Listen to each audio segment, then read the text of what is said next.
Itinuturing na likas na yaman ng isang bansa, ang langis. Kaya malaking balita ng may madiskubring langis sa isang bahagi ng Cebu. Kinumpirma na ito ng Department of Energy at umaasang mapapakinabangan ito ng ating bansa. Nakatutok si Tricia Zafra. Ito ang Barangay Olango sa bayan ng Aloginsan, isang 4th-class municipality sa Cebu. Pero sa bulubunduking barangay na ito, nadiskubring may natatago palang yamang langis matapos ang mahigit 9 na taong exploration. Napatunayan ng Australian company na Gas2Grid Limited na meron ngang langis sa bahaging ito ng Visayan Basin. That's on a quarter-inch chunk. Sa kuha ng Gas2Grid noong nakaraang taon, makikita ang gas flare. Malakas at tuloy-tuloy ang buga ng apoy. Patunay raw na may langis nga sa Barangay Olango. Kinumpirma ito ng Department of Energy.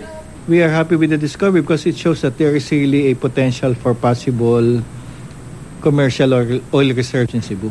Pero wag daw munang magdiwang dahil hindi pa tiyak kung mapapakinabangan ito. We still need to do a lot of work like doing additional appraisal work or drilling work, studying further the data that was gathered from the drilling, testing the oil for its quality, if it can be refined in our refineries in the Philippines, and most important to find out how big the reserves are. Sa initial na drilling, 100 to 200 barrels of oil per day o BOPD ang nagmumula sa oil well sa Cebu. Maliit daw ito kung ikukumpara sa 300,000 BOPD na daily demand ng langis ng Pilipinas. We discovered oil in Manigin Island a few years ago.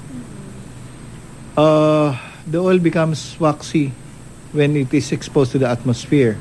We do not yet have the technology how to produce that oil. Hopefully in the future, technology will be developed. Kaya naman pinalawig ng DOE ang kontrata ng Gas2Grid ng isa pang taon. Tinatayang kalahati hanggang $1 milyong ang proyekto. The Philippine government doesn't actually spend a single cent in the exploration. Assuming it gets into commercial production, the Philippine government gets 60% of the net profit. So this is really a very good endeavor for the Philippine government. Sa ngayon, tanging ang Galok Field sa Hilagang Palawan ang commercial oil producer ng Pilipinas. Bagamat 10,000 barrels kada araw ang nagagawa nito, hindi ito nagagamit sa bansa dahil hindi raw compatible sa ating refineries. Ang bagong diskubring langis sa Cebu malapit sa komunidad, kaya umaasa ang lokal na pamahalaan ng Cebu na mabibigyan ng trabaho kalaunan ang mga residente roon at bumuti ang kanilang mga buhay. Tricia Zafra, Nakatutok, 24 Oras.